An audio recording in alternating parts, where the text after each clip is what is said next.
Okay, so there's a lot of the starter here. I'm going to pour probably 3/4 of it off.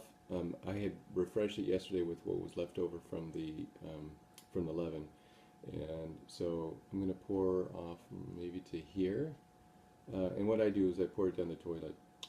I just didn't want to put it down the drain because it might harden and get icky. So, but before we do that, let's open her up.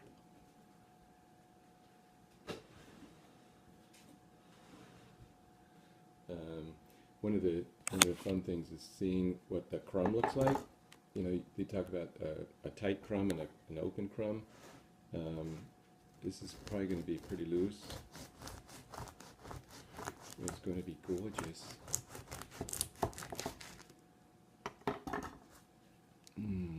Delicious. That's going to make some good toast. Catch the butter in there. So, all right. Okay, I'll be back in a moment after I poured off the starter. Okay, so I poured it off. Now I've got just some water, and I've got it on my scale here. I'm going to put 100 grams of water in.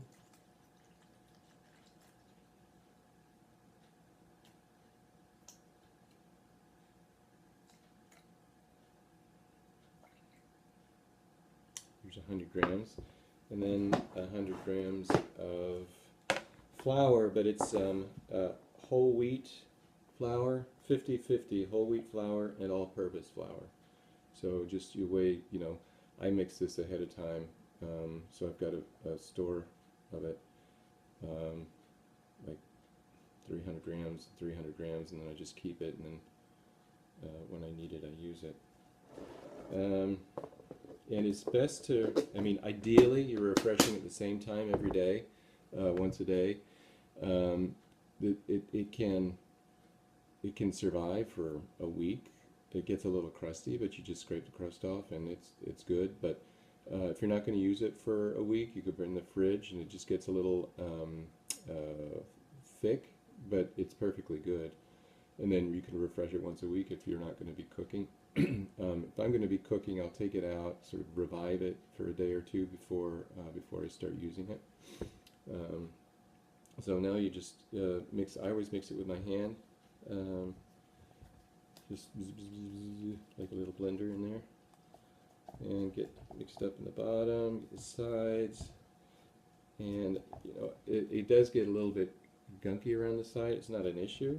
I mean. But I do change it every once in a while with a different container just to keep it hygienic. So let me wash my hands.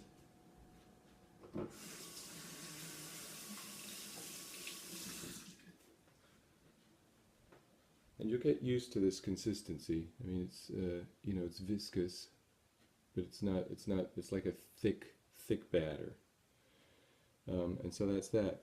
Now, as far as the yeast goes, the yeast bread, you want to make sure that probably the issue was the water. It might have been either too cold or too hot. If it's too cold, it will eventually liven. If it's too hot, it might kill it. So what you want to do is the temperature, if you put your wrist in, it's hard to feel. So if it's cold when you put your wrist in, it's probably too cold. If it's hot, it's too hot. So you just kind of, that's the test I use. You might feed it with a little flour or sugar. Just feed it just a sprinkle so it gets something to eat to liven it up. Those are a couple things I do. Okay. So next time I do French, I'll make another video, and today I'll try to take some pictures of the recipe book and send it to you. Okay. Ciao. Oh yeah, one more thing about these. It'll be 10 minutes usually for it to kind of come alive, but it starts to go, and it's really fun to watch. It just goes, bubbles up like eruptions from the bottom of the bowl. Fun. So if you haven't started the dried yet, put it in the 50 grams of water, 50 grams of the flour mixture. Let that sit for maybe a couple days, then they'll start to liven, and you can pour a little bit of that off, add the 100 grams of water, and get into your starter. Now, to make the leaven for your bread that I started with yesterday, the leaven is not quite the same as the starter. So you take some of the mature starter, if it's if it's active, if it's bubbling regularly once a day. Take the starter. I use 2 tablespoons. The recipe calls for 1 tablespoon, but take 2 tablespoons, put that in a container. Then you'll add 200 grams of water and 200 grams of the flour mixture.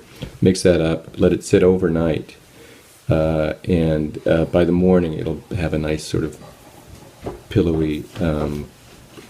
It'll be puffy, and the key is it floats on water, then it's ready. If it doesn't float on water, then it's not ready, or it's lasted too long. So do use it the next day, but it should float on water.